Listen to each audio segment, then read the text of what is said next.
lu sopan sedikit lah bicara. Itu loh, spontan Ogi bangun. Ya, lu sopan bicara. Terus Siapa itu, Pak? ada satu orang tua, saya pun nggak kenal, jujur aja. Terus sudah itu, lu jangan jagoan di sini. Ya, orang tua dong yang ngomong geliat begitu gayanya.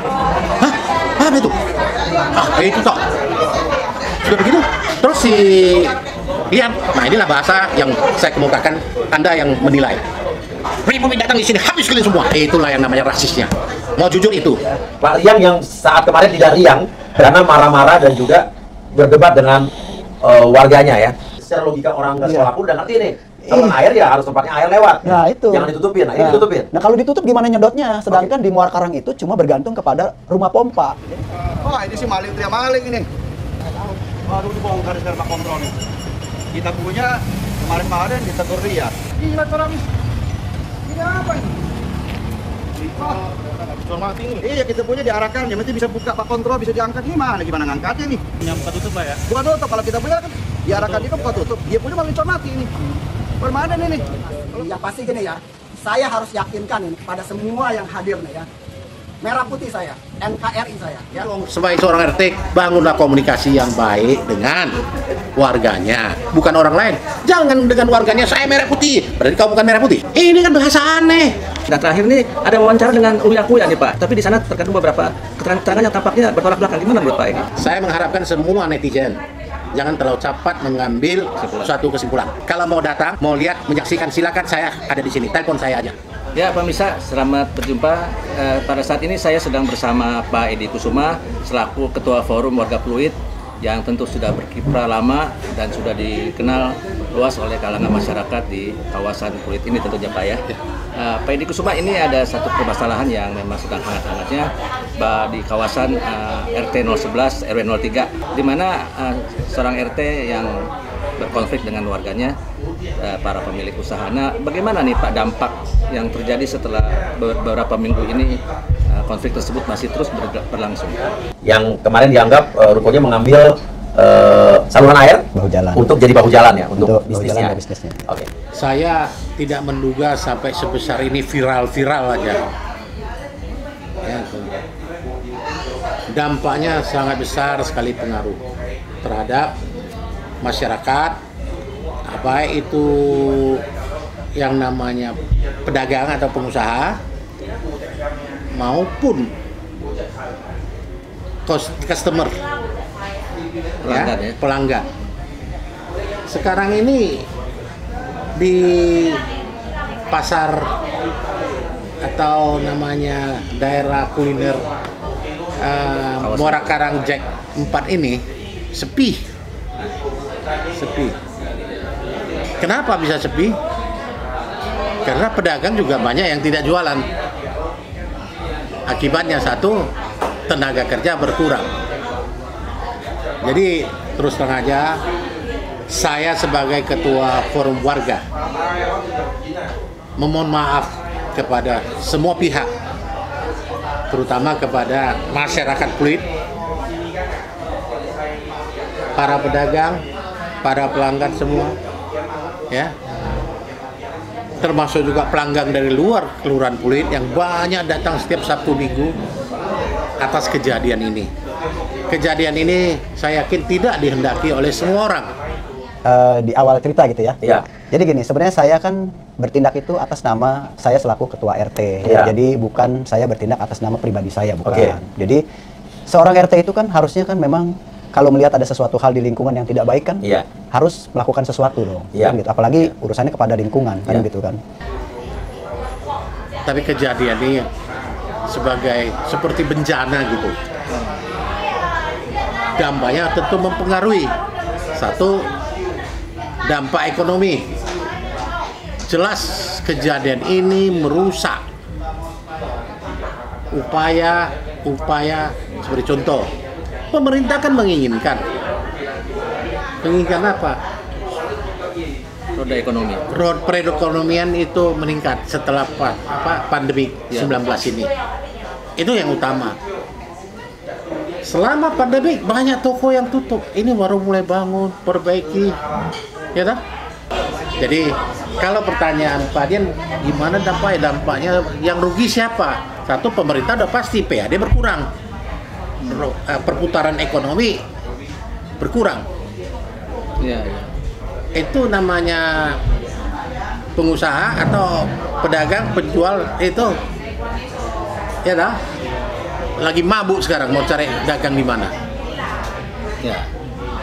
Ketiga, itu yang namanya customer, pelanggan dan semua itu jadi enggan datang ke sini. Banyak faktor psikologis juga, iya. Kenapa faktor psikologis?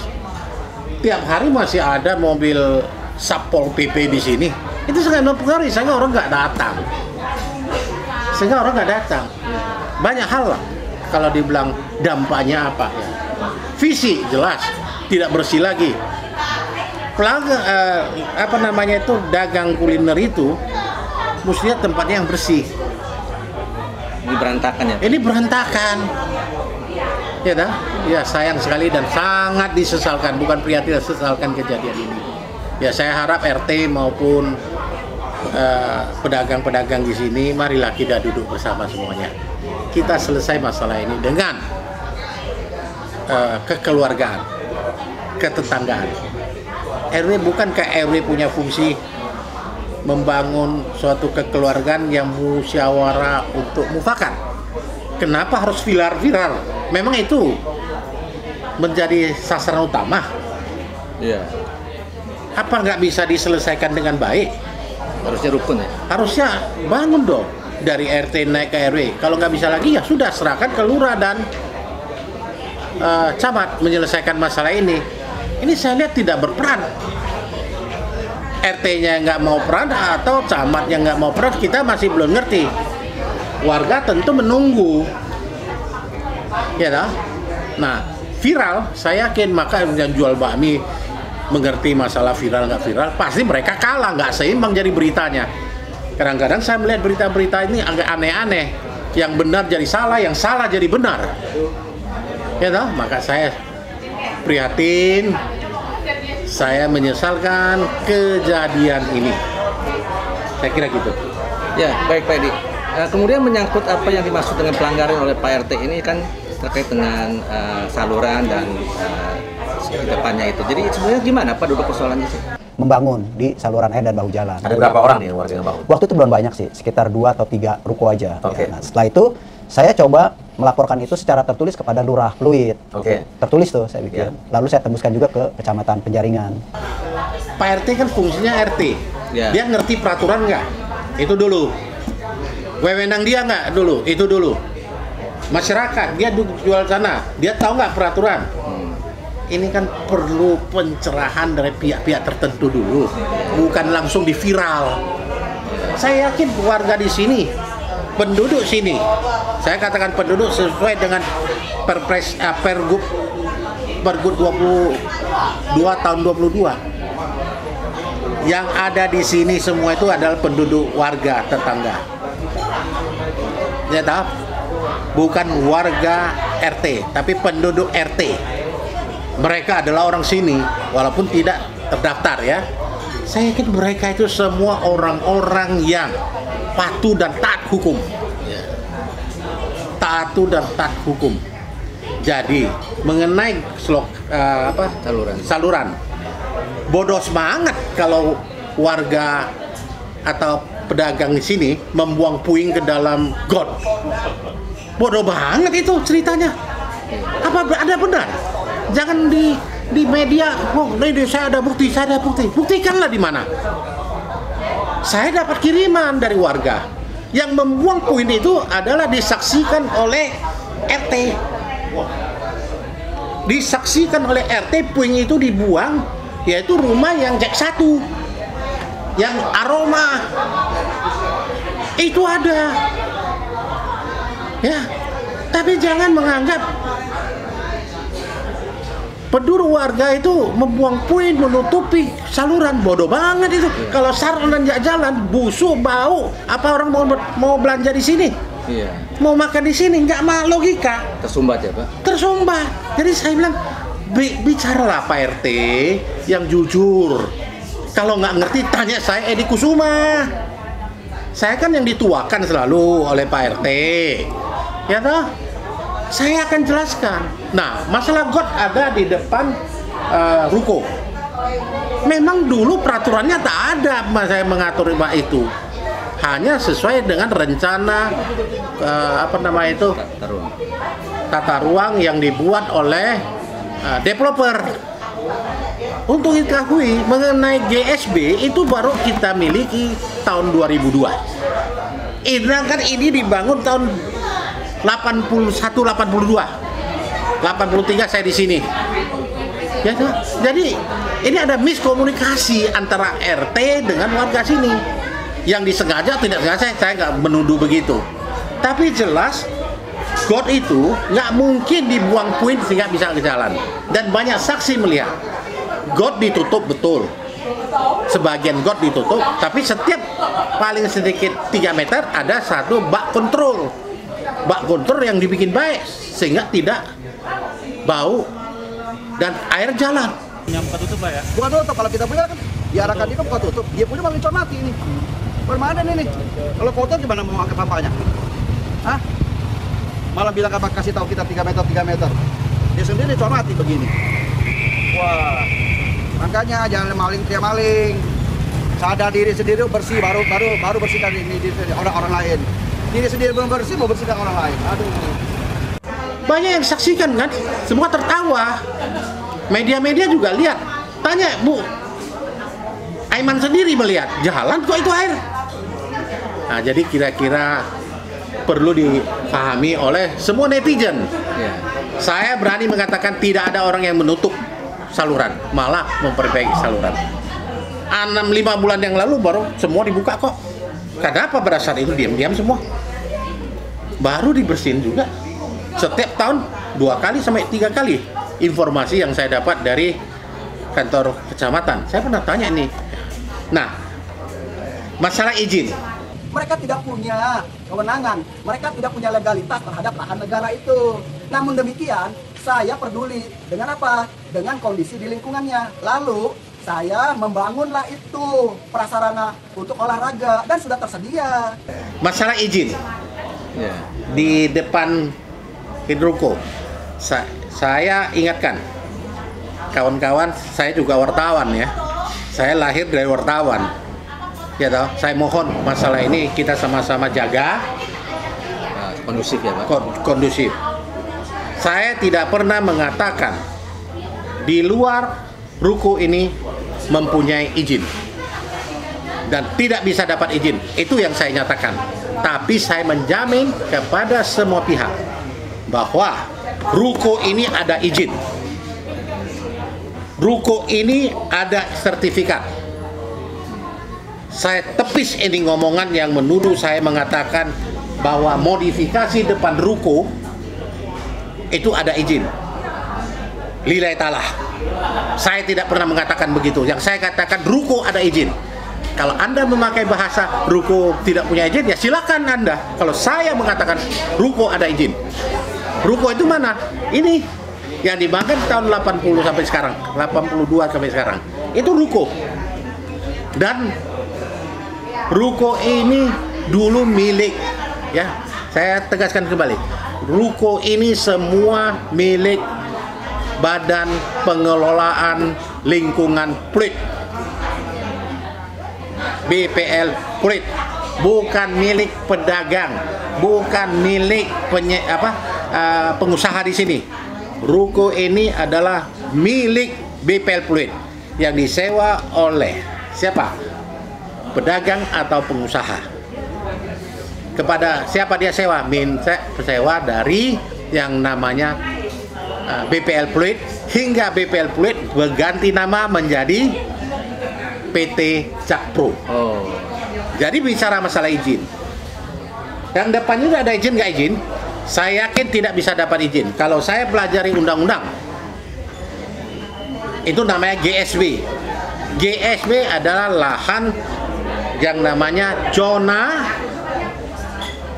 semi publik, bukan milik pemerintah, bukan milik pemegang toko, tapi dimanfaatkan oleh pemilik ruko. untuk kepentingan umum. dipelihara gitu Pak. Dipelihara baik. Sepanjang tidak ada komplain kiri dan kanan. Nah sekarang, kiri kanan ada yang komplain nggak? Kan enggak. Sepanjang tidak didirikan bangunan permanen. Mana ada yang permanen? Nggak ada dinding, nggak ada dinding depan, nggak ada atau namanya pintu, nggak ada jendela. Hanya taruh meja. Ya toh? Apa sih? Bisa merusak got? Kan lucu.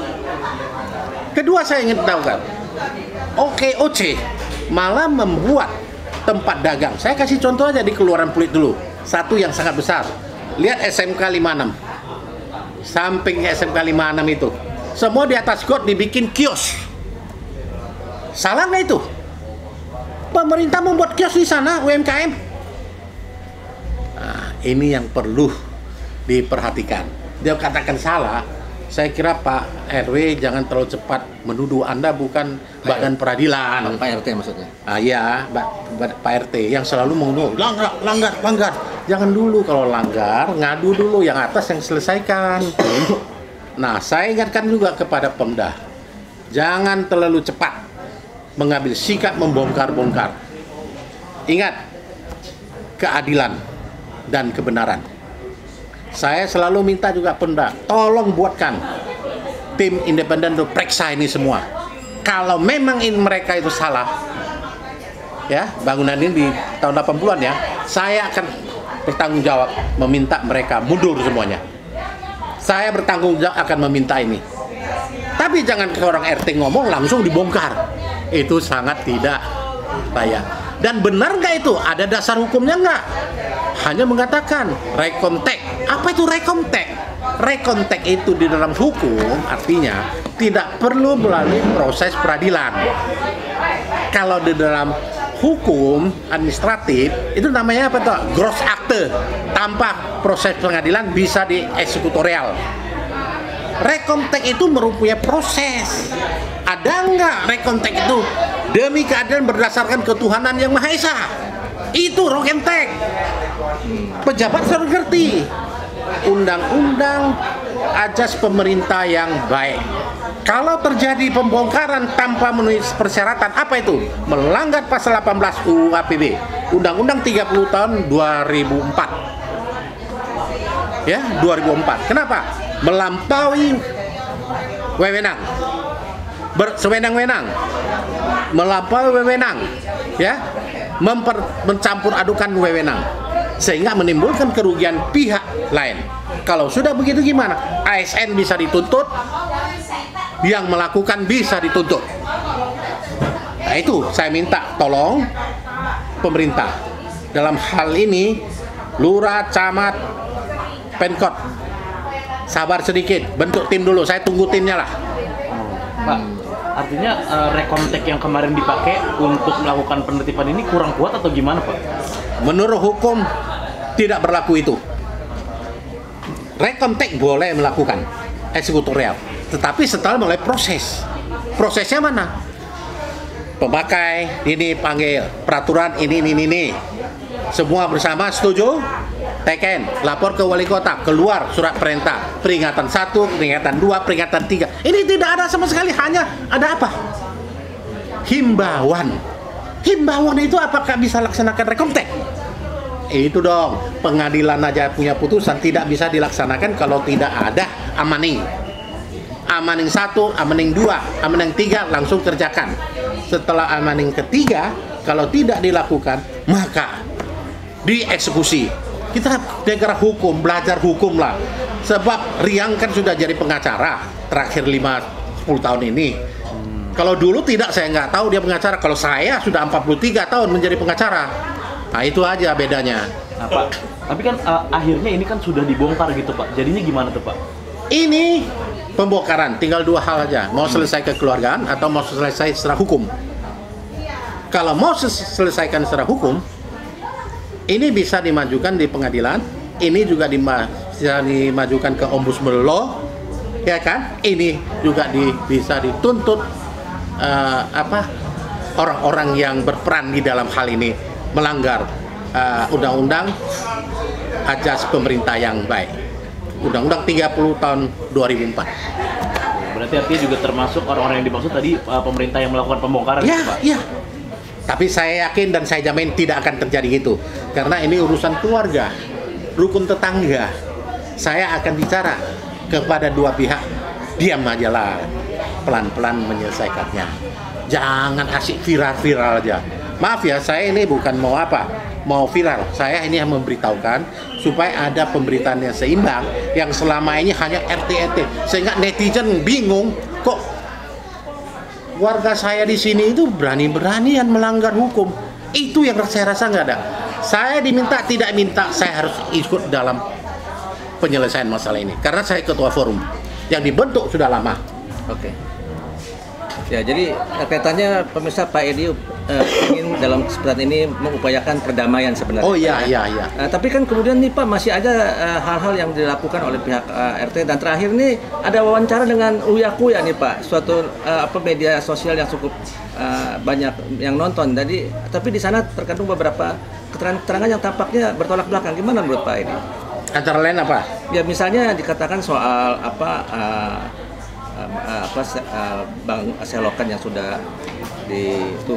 Maka saya bilang kepada pihak-pihak lain, tolong datang sini, lihat selokan itu yang ditutup permanen tanpa bak kontrol, ya toh? Atau permanen semuanya. Itu dua macam aja. 20 pintu ini saya jamin semua ada bak kontrol. Yang saya tahu terakhir, yang punya Pak RT yang tidak punya bak kontrol. Tapi dia mengaku di Uya-Uya, wah saya lain, saya punya bak kontrol, hanya tutup dengan bak kontrol. Saya kan lihat tengah malam kerjain itu jam 10 sampai pagi masih ada itu namanya besi cor, baru dibongkar. Nggak usah lah, bilang aja nggak sempat bikin bak kontrol, sudah selesai. Nggak ada yang nuntut terlalu banyak. Orang sini itu baik-baik lah, jangan berbuat seperti melakonia gitu, pura-pura apa ini nih. Wah, mobil saya di baret. Siapa yang baret? Lu ada CCTV, tangkap. Jangan bilang seolah-olah orang sini jahat. Nggak ada orang sini gitu. Jadi hanya sensasi ya Pak? Jangan buat sensasi lah. Ya saya tidak bantah kejadian kepada dia. Tapi kalau bicara itu mestinya ada fakta, ada bukti. Ya dah. Ngomong yang benar aja lah. Jadi saya kira hal-hal semacam gitu nggak perlulah. Kenapa? Selalu bahasanya saya merah putih. Saya NKRI. Ngapain sama warga sendiri? Kalau kita lagi konfrontasi dengan negara lain, I'm merah putih, itu baru cocok sama warga sendiri. Masa merah putih kalian berlawan dengan warga sendiri? Memang semua dua warga merah putih, baru dibilang dia merah putih. Semua merah putih sini, ya tak? Bahkan akhirnya ada bahasa yang agak rasis Pak. Apa itu? Ya, yang dia katakan dia orang suku tertentu. Gimana itu Pak? Ya, kalau saya melihat pengakuan dia merah putih, ya itu gaya orang yang belum merah putihnya tebal. Itu orang yang berani saya katakan merah putih. Karena saya itu gerakan pembumian Pancasila, salah satu ketua Dewan Pembina. Ya, saya paham betul Pancasila. 40 tahun saya udah ikut P4, pola 90 jam. Pak, kan itu kan juga Pak Rian kan ini mengaku salah satunya pas kejadian yang sempat ramai perdebatan itu dia disebut ibunya dia dihina gitu Pak. Gimana Pak? Itu begitu saya cerita. Mau cerita sebenarnya, saya di tempat. Saya yang berbicara dengan dia. Kita nggak ada apa-apa. Saya sebagai orang tua. Malah saya minta, Riang, kau yang sopan lah sama saya. Kau bilang saya abangmu. Jangan teriak-teriak yang enggak. Lihat dulu rekaman yang asli ada saya. Sekarang sudah ada banyak perubahan. Jadi gitu ceritanya. Ketika Aiman bersama saya, bilang dulu Aiman di Laita kita sumpah pocong yang benar kita bicara. Ya, bicara apa ini? Saya bilang, ya kata Aiman sebaiknya duduklah bareng sama saya, boleh aja. Dia menuntut saya keluarkan sertifikat. Nah, kok begitu anak muda gitu? Saya orang yang 70 tahun dibuat begitu kan saya masih sabar, tahu nggak? Tapi orang nggak sabar, tahu nggak? Sudah salam-salaman masih teriak, saya mau sertifikat, mau ya datang sini ambil. Jadi ada satu orang tua di atas tua dari saya, Bapak ada hak nggak mau ambil sertifikat dan IMB? Wah, lu jangan campur, lu bukan orang sini. Ah, gitu terjadinya.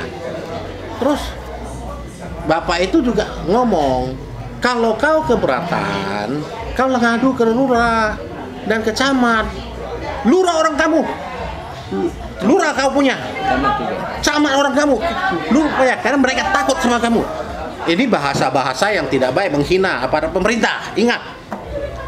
Wah, lihatnya. Sudah itu selesai dia bicara itu, terus si Riang itu keluar. Wong Galuh, Wong Kito Galuh. Saya pelaju. Nah, gitulah ceritanya. Datanglah satu orang yang naik sepeda, tinggi samping. Pak RT, jangan lu sopan sikit lah bicara. Itu loh spontan Odi Bangun. Ya, lu sopan bicara. Terus Siapa itu, Pak? ada satu orang tua, saya pun nggak kenal, jujur aja. Terus sudah itu, lu jangan jagoan di sini. Ya orang tua dong yang ngomong geliat begitu, gayanya. Hah? Apa itu? Itu toh. Sudah begitu, terus si lihat. Nah, inilah bahasa yang saya kemukakan, Anda yang menilai. Pribumi datang di sini habis kalian semua. Itulah yang namanya rasisnya. Mau jujur itu. Terus dia nyerang ke orang tua itu, mau berantem. Tapi baru tangannya di belakang. Tapi di Uya bilang, dia waktu nyerang, sebelum sudah ditegur gitu kan, tapi enggak begitu. Baru ada satu orang, lu tau lah bahasa orang Medan, mulutnya itu selamat paginya bukan terhadap dia, kan di umum bukan depan lu gitu, nggak ada begitu. Pakai bahasa yang mamanya entah apa katanya itu kan, ya toh. Tapi kan di samping sebelah kiri, saya bukan membela ya, saya nggak tahu orang punya siapa yang keluarkan kata-kata ini. Itu kejadian yang sebenarnya, bukan keluar itu baru yang membicarakan kata rasis. Tidak. Jadi itu lontaran kata-kata itu yang ngomong siapa sih, Pak? Nggak tahu saya, dan suasana begitu gaduh. Maka saya bilang, janganlah membuat gaduh di kulit kita. Kulit kita adalah daerah sejuk damai. Ya toh. Saya prihatin, saya menyesali kejadian ini di kampung saya. Itu alasannya. Upaya perdamaian ini udah disampaikan ke Variang belum, Pak? Wah, saya udah pernah telepon dia kok, dan dia jawabnya ya. Bukan ya, nanti kita bicara empat mata, jangan kasih orang tahu. Nah, kira-kira saya diam aja menunggu. Dia juga pernah telepon saya, bicarakan ini. Beberapa kata yang saya dapat, yang saya tahu apa motif dia. Kira-kira saya udah ada bayangan salah ngomong itu. Jadi Pak Edi tadi kesimpulannya bukan karena orang itu berbicara bahasa kasar kemudian baru Pak Riang keluarkan ini, enggak. Jadi Pak Riang duluan bicara ngomong. dulu, orang itu juga jadi tambah emosi. Coba kita nggak tahu siapa. Nah, siapa orangnya saya nggak dapat. Jujur, lillahi ta'ala. Pak, tadi motif maksudnya gimana tuh, Pak? Apa? Motif maksudnya? Tanya dia. Motifnya ribut sama ini. Nah, karena begitu ya, saya bilang. Ini namanya God sudah ada sejak tahun 80-an. Belum ada undang-undang tentang GSB, sudah ada duluan. GSB baru tahun 2002, yang pertama kali di Indonesia. Dilanjutin dengan Pen PU nomor 7 tahun 2009. Tapi Perda itu kan sudah ada aturan. Perda juga nomor 7 tahun 1991. Ya toh? Baca dulu lah peraturan itu baru ribut. Riang, kau kan bukan penegak lu kan salah satu penegak hukum, advokat. Ya. Tapi ruang itu kan bukan hakim menentukan siapa salah tidak salah. Kalau ini merasa salah, laporlah kepada yang berwajib. Ya toh, ke lurah ataupun ke camat. Bukan kau menghakimi, kita salah, kalau lewat ini salah. You siapa? You hakim yang menentukan salah itu dia? Tidak kan? Jadi sebaiknya laporlah. Kalau memang umpamanya lurah dan camat tidak action, ya toh, nah itu salah. Ya toh, dia boleh lanjut ke atas kemana. Kalau sampai keluar arena itu silakan. Mau langsung ke pengadilan, ya, mau langsung kemana-mana instansi yang terkait yang tidak bisa menjalankan tugas-tugas ini, ya toh, silakan. Yang tidak punya kinerja kerja yang baik, silakan. Tapi ini kan masih suasana baik. Camat pernah saya tanya, Pak Camat, sebenarnya kasus ini gimana? Betul nggak Riang ini mengadu kepada Pak Camat? Pak Camat nggak tanggapi. Nggak benar. 5 bulan yang lalu selokan sudah saya perbaiki. Dana dari APBD DKI, dia yang korek semua itu. Camat ngomong ada, cuma dia ngomong kenapa Pak Camat nggak beritakan tanggapan? Ya sudah, nanti dulu, ada waktunya. Apa yang dia ngomong lurah dan camat tidak korporatif, itu nggak benar kata camat. Kami sudah selalu, kami ada, cuma kami tidak bisa mengikuti aroma dia. Ya, kami tentu punya protap kami. Dan untuk diketahui Pak Edi, dia bilang gitu. Tahu nggak Pak Edi? Ini komplek ini bukan komplek umum, komplek khusus. Kalau dia ngerti hukum, yang namanya lex specialis dogaret generalis. Jangan kau samakan, wah ini di luar God salah, itu punya pemerintah. Sendiri-sendiri aja. Nggak boleh gitu. Ada aturan khusus. Ini kenapa saya ngomong gitu? Supaya kalian tahu ini masih di bawah pengawasan pengelolaan Jakpro. Camat juga tidak bisa selesaikan masalah ini. Nah, tapi terhadap saluran air kepentingan umum, camat monitor terus. Dia dinas SDA, sumber daya air yang bekerja. Ada kok. 6 bulan yang lalu baru korek, nggak ada yang ribut. Kok sekarang ribut? Tanya aja motif dia ribut karena apa. Apalagi, sorry yang saya dapat informasi, akhir-akhir ini saya banyak informasi. Mohon maaf ya Rian, jangan over-overan lah. Orang dicekek, nggak bayar terlambat bayar iuran, tukang parkir ditampar, hanya 2 hari Idul Fitri terlambat bayar. Janganlah lakukan gitu. Oh, ada kejadian itu ya? Ada, yang lapor saya. Kalau perlu orangnya dan saya panggil. Kalau dia mau berubah karena kena intimidasi, saya nggak tahu. Saya tuh, Laila, orang bicara sama saya, ada kejadian gitu. Nah, karena dia pengacara, somasi orang, gedung kau mundur, suruh orang bayar duit. Ya kan? Janganlah begitu. Itu nggak masanya lagi zaman sekarang ini. Percuma saya ikut berjuang dalam reformasi ini. Malu saya kalau terjadi begitu. Ya dah. Ya itu kurangilah yang gitu-gitu. Saya harap kalau nggak mau dengar ya sudah. Kalau anggap saya sebagai orang tua ya bagus. Anggota DPR datang. DPR jangan campur ya, jangan turut mempopulisasi. Padahal dia itu dapil di sini. Kan lucu. Masa reses. Kenapa tidak melapor ke saya sebagai ketua RT? Memang ada aturan yang normatif seorang anggota dewan datang ke daerah itu untuk lapor ke RT. Tolong sebutkan saya undang-undang di mana. Dalam hukum normatif ya nggak ada. Ada dalam PP Pergub 22 tahun 22 ya toh, seorang tamu datang ke daerah tempat RT. Kalau tinggal di sana lebih 1 kali 24 jam, dia harus melapor ke RT atau RW. Walaupun sudah normatif, banyak orang yang nggak gitu 1 hari dengar. Oh, salah, kan gitu.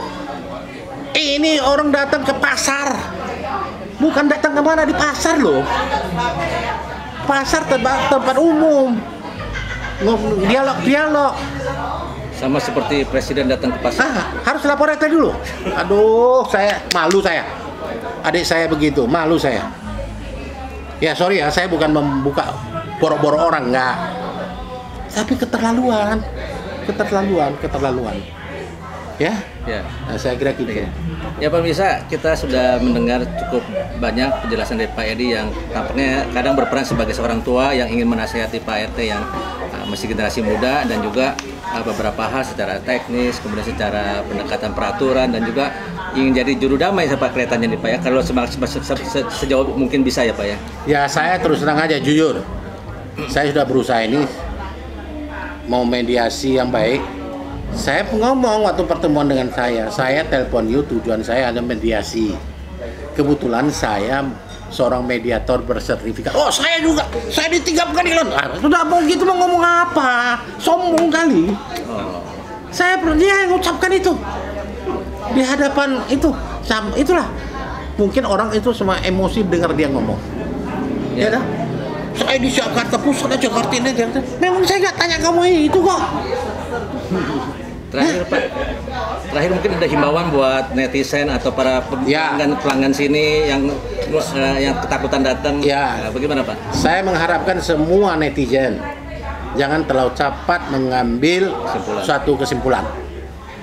Kalau mau datang, mau lihat, menyaksikan, silakan, saya ada di sini. Telepon saya aja. 081219591000. Saya siap melayani Anda. Silakan Anda lihat. Ya dah, benar nggak? Ada satu hal lagi, mungkin nanti apa ya? Awal itu dia kan selalu menjual bahwa para pedagang atau pengusaha di sini makan bahu jalan. Dulu ada 18 meter, sekarang tinggal 6,5 meter. Ini ingat, saya masih ingat itu. Saya penasaran, karena tiap hari saya lewat, nggak pernah jalan itu lebih kecil dari dulu. 30 tahun sampai sekarang tetap sama, 12 meter. Coba ukur. Kemarin saya minta Aiman ukur, 12, betul. Terus Ramasarita juga ukur, iya betul. Para pengusaha juga ukur, iya betul. 12. Jadi dia bilang 18. Tidak pernah ada terjadi gitu. Ingat loh, 1 mili menjolimi tanah orang, masuk ke neraka lapis 7, neraka Jiblir, neraka api. Jangan sembarangan duduk. Gak pernah ada 6,5 meter. Balik lagi itu 12 meter. Analisa saya secara hukum benar, karena GSB batas ruko ini sampai ke badan jalan selisihnya 6 meter. 6 meter itu apa? Menurut undang-undang GSB ini 50% dari kualitas jalan. Kalau kualitas jalan itu 12 meter, maka GSB itu 6 meter. Ya betul. Ingat, ini GSB tidak pernah menjadi bahu jalan ya. Yang seperti dia ngomong-ngomongkan, tidak pernah menjadi bahu jalan. Semua dari dulu adalah gitu. Kalau memang ini konopi, dia anggap salah, ya toh, yang harus membenarkan siapa? Yang harus membenarkan siapa? Ya, Jakpro. Dia boleh melarang, kau penyewa tidak boleh taruh ke luar. Kira? Kau tidak boleh taruh keluar.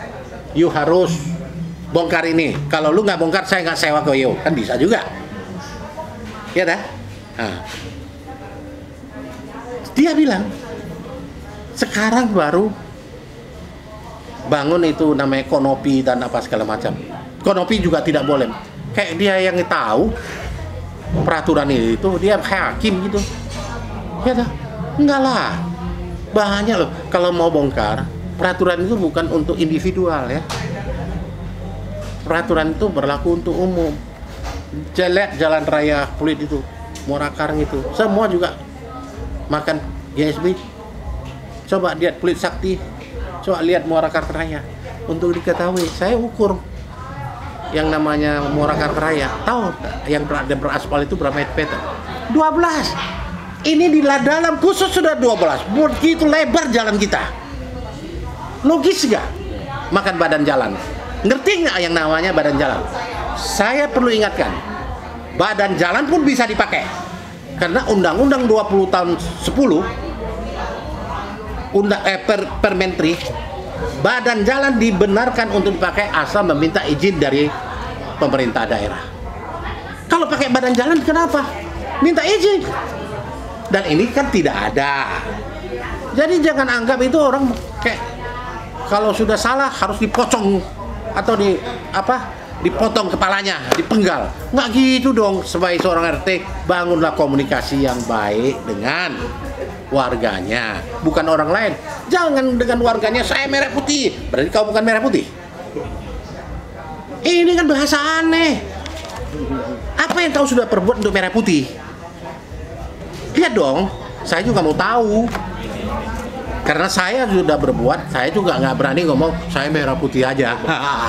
Itu. Jadi saya kira sabar kita. Anda ada rekaman, saya lihat Anda hanya ring yang sebenarnya. Ya. Nah, jadi ya saya kira pertanyaan sudah saya jawab semua. Kalau ada silakan lagi. Baik, Pak. Pemirsa, saya kira bincang-bincang dengan Pak Edi Kusuma dan sudah ditutup dengan sifat kadang-kadang kebapaannya tapi semangatnya masih besar ya. Mudah-mudahan rekaman ini atau penjelasan-penjelasan ini walaupun ada yang cukup menyenggol perasaan Pak RT dapat berbesar hati dan menerima masukan-masukan saat ini untuk kemudian menjadi jalan untuk penyelesaian yang baik dan damai seperti yang dikehendaki oleh semua pihak. Demikian pemirsa, terima kasih atas perhatiannya. Selamat malam. Terima kasih.